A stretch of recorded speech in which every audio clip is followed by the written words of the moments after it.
नमस्कार, आपके साथ मैं सोनाली और आप देख रहे हैं पश्चिम बंगाल राज्य से जुड़ी खबरें। पश्चिम बंगाल में विरोधी दल के नेता शुभेंदु अधिकारी पर 50 लाख रुपए मानहानि का दावा ठोका गया। यह दावा पश्चिम बंगाल राज्य के मुर्शिदाबाद जिले में पड़ने वाले बहरमपुर नगर पालिका के चेयरमैन नाडुगोपाल मुखर्जी ने ठोका है। इसके तहत एक कानूनी नोटिस भी शुभेंदु अधिकारी को भेजी गई। मानहानि का दावा महज इसीलिए ठोका गया है कि गत 14 जनवरी को शुभेंदु अधिकारी ने बनगा में आयोजित सभा से यह दावा किया कि चेयरमैन ने अपने बेटी के जन्मदिन में 50 लाख रुपए खर्च किए हैं। नेशनल कंज्यूमर प्रोटेक्शन कोर्ट ने पश्चिम बंगाल के एक अस्पताल के विरुद्ध चिकित्सा में लापरवाही बरतने के जुर्म में दी 1 करोड़ 25 लाख रुपए जुर्माना भुगतान के आदेश।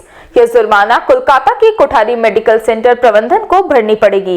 इतना ही नहीं, चिकित्सा में बरती गई लापरवाही के कारण मारी गई महिला चिकित्सक अरुणिमा सेन के परिजन को 1 करोड़ 25 लाख रुपए के साथ साथ राष्ट्रीय क्रेता सुरक्षा फोरम ने मामला लड़ने के लिए भी अतिरिक्त 2 लाख रुपए और देने पड़ेंगे। यह भुगतान 6 सप्ताह के भीतर ही अस्पताल प्रबंधन को शिकायतकर्ता को देनी पड़ेगी। पश्चिम बंगाल में इन दिनों सरकारी अस्पताल हो या बेसरकारी अस्पताल, जरा सा भी क्रिटिकल पेशेंट आने से मामला रेफर कर दिया जाता है और इस रेफर ट्रेंड के कारण एक युवक की जान चली गई। कोलकाता के रहने वाले 26 वर्षीय मेघनाथ चंद्र की हाइड्रोसिल पर गंभीर चोटें आई थी। इलाज के लिए पहले एमआर बांगुर अस्पताल ले जाया गया, फिर एसएसकेएम ले जाया गया, फिर चित्तरंजन मेडिकल कॉलेज अस्पताल से भी रेफर करने के बाद एनआरएस में युवक को भर्ती करना संभव हो पाया, परंतु ऑपरेशन टेबल पर ही युवक की जान चली गई। यानी एक अस्पताल से दूसरे अस्पताल के चक्कर काटने के दौरान इस युवक की जान चली गई। पश्चिम बंगाल में शिक्षा मंत्रालय द्वारा जारी माध्यमिक यानी क्लास 10 के टेस्ट पेपर में दिए गए प्रश्न को लेकर बहस शुरू हो गई। टेस्ट पेपर का मैप पॉइंटिंग का विषय था आजाद कश्मीर। मालदा जिले में पढ़ने वाले एक स्कूल में आजाद कश्मीर में प्रश्न भी दिया गया। हालांकि राज्य सरकार का शिक्षा मंत्रालय जांच का आश्वासन देकर मामले से किनारा करते दिखे। इस विषय को लेकर केंद्रीय शिक्षा राज्य मंत्री सुभाष सरकार ने भी अपनी कड़ी प्रतिक्रिया व्यक्त की है। पश्चिम बंगाल के राज्यपाल सीबी आनंद बोस ने पश्चिम बंगाल के सभी विश्वविद्यालय के वाइस चांसलरों के साथ बैठक की। यह बैठक कोलकाता स्थित राजभवन में किया गया। बैठक में वाइस चांसलरों के अलावा उच्च शिक्षा मंत्री ब्रात्यो बसु भी उपस्थित थे। शायद पहली बार राज्यपाल ने पश्चिम बंगाल के सभी विश्वविद्यालय के चांसलरों के साथ बैठक की। बैठक का मुख्य मुद्दा बंगाल के एजुकेशन सिस्टम को और बेहतर बनाना है। इसके लिए क्या क्या जरूरी है, इस पर सभी के बातों को राज्यपाल ने शांति से सुना। 19 जनवरी को पश्चिम बंगाल के सफर में आ रहे हैं बीजेपी के राष्ट्रीय अध्यक्ष जेपी नड्डा। जेपी नड्डा के सफर को लेकर प्रदेश बीजेपी की तैयारियां जोरों से चल रही है। इसी वर्ष पश्चिम बंगाल में पंचायत चुनाव होने को है।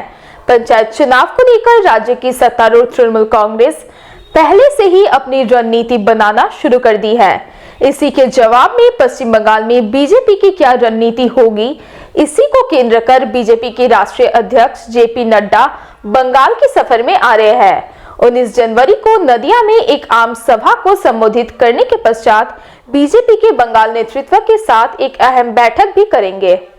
कोलकाता हाईकोर्ट के जज राजाशेखर मंथा एवं एक दल वकीलों के साथ चल रहे विवाद के बीच आया एक नया आदेश। यह आदेश कोलकाता हाईकोर्ट के 3 न्यायाधीशों को लेकर गठित विशेष बेंच ने दिया है।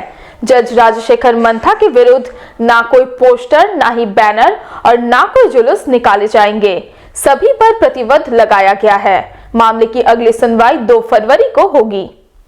पश्चिम बंगाल की मुख्यमंत्री एवं तृणमूल कांग्रेस सुप्रीमो ममता बनर्जी मेघालय सफर के लिए रवाना। मुख्यमंत्री के साथ पार्टी के महासचिव सांसद अभिषेक बनर्जी भी साथ रवाना हुए। मेघालय जाने से पूर्व मुख्यमंत्री ममता बनर्जी ने रानीगंज कोयलांचल की अवस्था पर जताई चिंता। रानीगंज में भी जोशीमठ जैसी अवस्था है। केंद्रीय सरकार इस पर कोई ध्यान नहीं दे रही है। पश्चिम बंगाल में चुनाव के पश्चात हुई हिंसा को लेकर फिर देश के प्रधानमंत्री ने अपनी प्रतिक्रिया व्यक्त की। दिल्ली में आयोजित बीजेपी के केंद्रीय कमेटी की बैठक में अपना वक्तव्य रखते हुए प्रधानमंत्री नरेंद्र मोदी ने वर्ष 2021 में पश्चिम बंगाल में हुए विधानसभा चुनाव के बाद हुई राजनीतिक हिंसा के बावजूद भी जिस तरह बीजेपी के कार्यकर्ता अपनी लड़ाई जारी रखा है, यह प्रशंसनीय है। बंगाल में हमारी लड़ाई जारी रहेगी। आज के लिए इतना ही। देखते रहिए public times, your voice our mission. नमस्कार।